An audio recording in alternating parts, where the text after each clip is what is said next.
Assalamualaikum warahmatullahi wabarakatuh. Perkenalkan, nama saya Nurul Azisyah. Di sini saya akan menjelaskan kepada teman saya tentang materi apa itu nasih dan mansuh, apa itu amsal, dan apa itu qasam. Baik, yang pertama itu nasih dan mansuh. Nasih itu menurut bahasa berarti yang mengganti atau yang menghapus.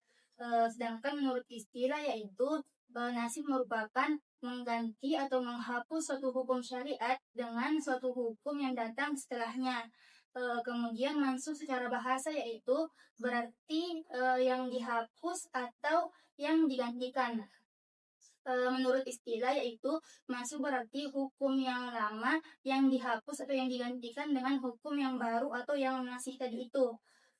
Contohnya dalam Al-Quran yaitu masuk ke hukum lama, yaitu Quran surah Al-Baqarah ayat 115 yang berbunyi A'udzubillahi minasyaitonirrajim, Bismillahirrahmanirrahim, walillahil masyriqu wal maghribu fa aina ma tuwallu fasamma wajhullah innallaha wasi'un alim.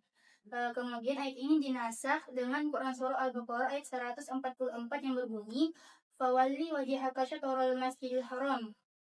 Ayat ini menasakh hukum sebelumnya yang dimana arah kiblat itu menghadap ke Baitul Maqdis, kemudian dihapus lalu digantikan menjadi menghadap ke arah kiblat. Selanjutnya yang kedua yaitu amsal. Amsal menurut bahasa berarti yang serupa, yang sebanding atau perumpamaan.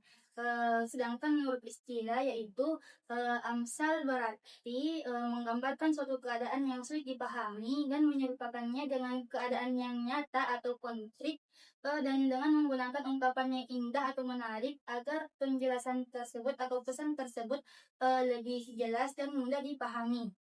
Contohnya dalam Al-Quran yaitu dalam Quran surah Al-Baqarah ayat 17 yang berbunyi A'udzubillahi minasyaitonirrajim, Bismillahirrahmanirrahim.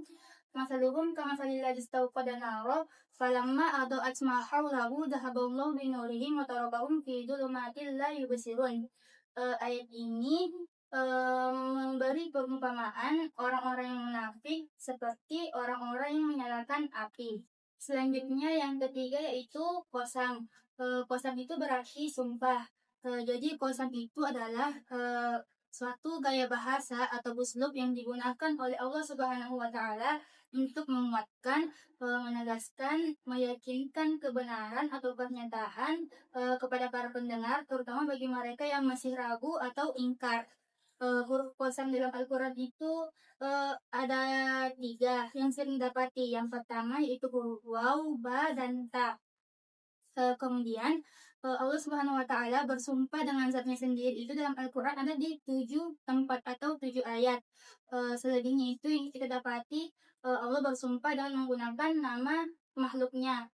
Contoh yang menggunakan nama makhluknya yaitu dalam Quran surah Asy-Syams yang berbunyi Bismillahirrahmanirrahim wasyamsi waduhaha wal qamari idza talaha.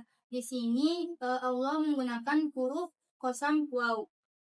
Tujuannya yaitu untuk menyatakan kekuasaan Allah atau untuk menunjukkan kekuasaan Allah dan menguatkan untuk menguatkan pesan yang akan disampaikan setelah sumpah. Baik, itu tadi penjelasan yang dapat saya sampaikan kepada teman saya. Semoga penjelasan dari saya ini bermanfaat. Sekian, wassalamualaikum warahmatullahi wabarakatuh.